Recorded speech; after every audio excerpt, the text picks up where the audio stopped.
What if I told you that there is a secret, a truth so profound yet so overlooked that once you truly understand it, your life will never be the same again? What if I told you that this secret is not new, not modern, not technological?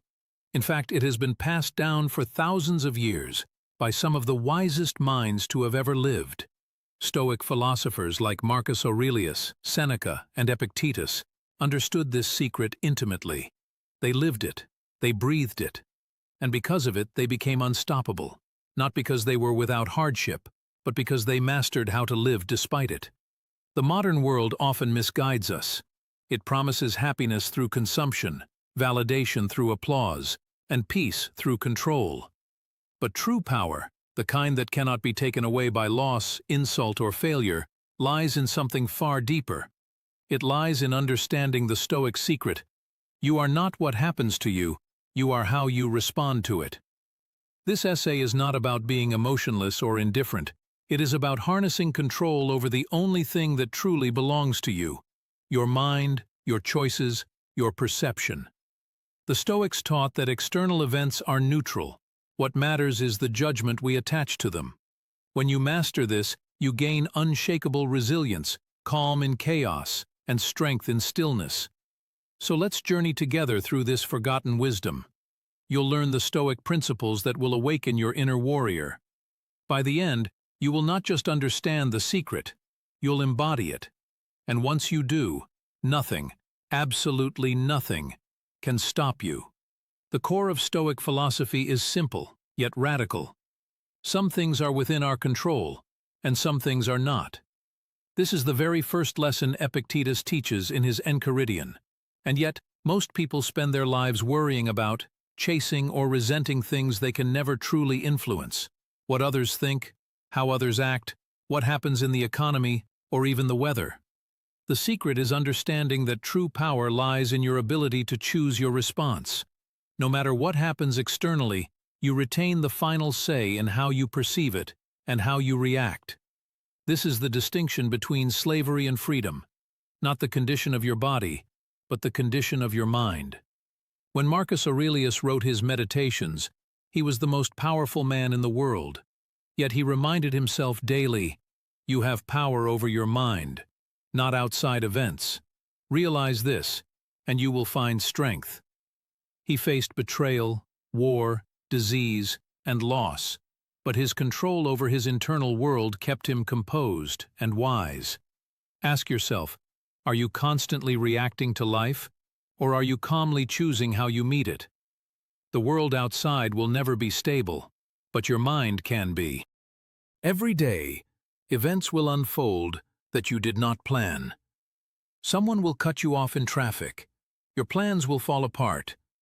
Someone will insult you or disappoint you. If you measure your peace and power by what the world does, you will always be a slave. The Stoics give us a simple tool: the dichotomy of control. Break every experience into two categories. 1. Things you can control, and 2. Things you cannot. Then, focus only on the first. Can you control your reputation? Not entirely. Others decide how they see you. Can you control whether someone loves you? Not really. Can you control your health? Only partially.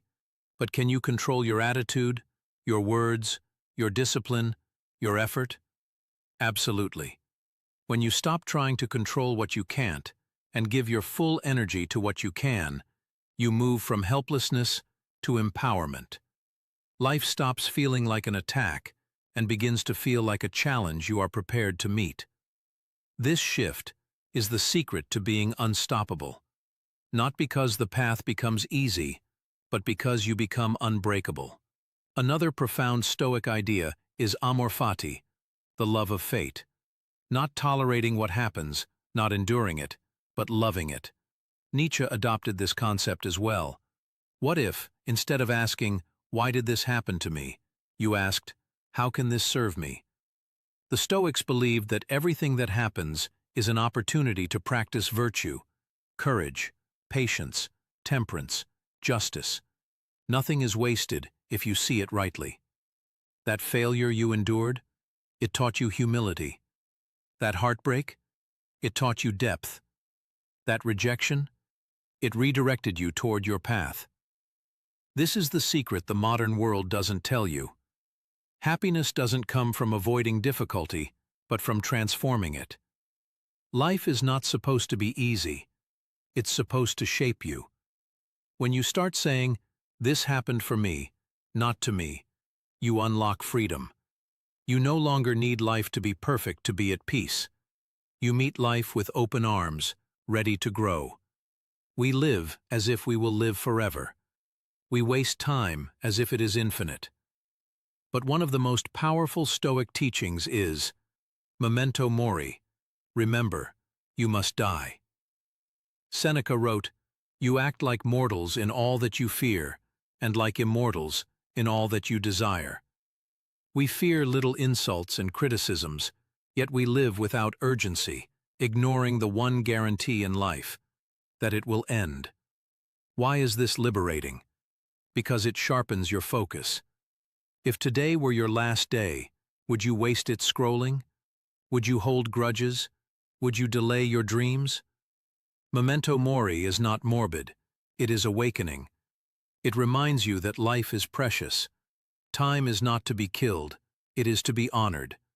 And when you live as if you could die at any moment, in modern thinking, obstacles are setbacks. But to the Stoic, obstacles are the path. Marcus Aurelius said it best. The impediment to action advances action. What stands in the way becomes the way.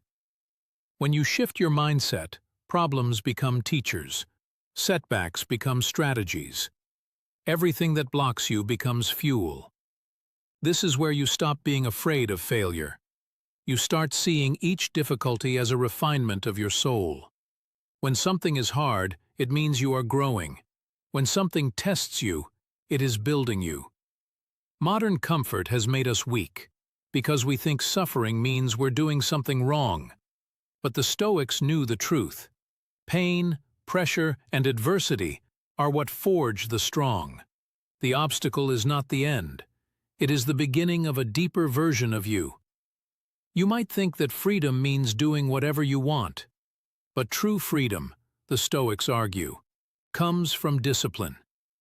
When you are ruled by impulses, by emotions, by desires, you are not free, you are enslaved. The secret to unstoppable power is mastering yourself. This means waking up when you said you would. It means choosing virtue over pleasure. It means acting not based on mood, but on principle. Epictetus wrote, "No man is free who is not master of himself." Modern life rewards ease, but greatness is built on discipline. And here's the paradox. The more disciplined you are, the more peace you feel. The more structure you build, the freer you become. Because you are no longer swayed by every temptation, pulled by every distraction. Discipline is how you build a character that does not fall apart when the world does. We live everywhere but now, regretting the past, anxious about the future, distracted from the present. But the Stoics reminded us, the only time that exists is this moment. Everything else is imagination. Marcus Aurelius said, "Confine yourself to the present, because when you are present, you are powerful. You are not weakened by what-ifs or might-have-beens. You are grounded." Try this. Right now, take a deep breath. Feel your feet on the floor. Notice that in this exact moment, you are okay. Most of our suffering comes not from the present, but from the mind's fear of what's next. The present is where your power lives. This moment is your training ground. Use it well. So, now you know the secret. It is not found in money, applause, or fame. It is not something you chase. It is something you already possess. You are not what happens to you. You are how you respond. This is the Stoic truth that makes you unstoppable. Not because you will never fall, but because you will never stay down. Not because the world will treat you kindly, but because your mind no longer depends on it. Control what you can. Let go of what you can't. Love your fate. Master your discipline. Be present. And remember, you will die. So, live with urgency, purpose, and honor. You don't need more motivation. You need more clarity. And now you have it. Be still. Be strong. Be wise. You are already unstoppable.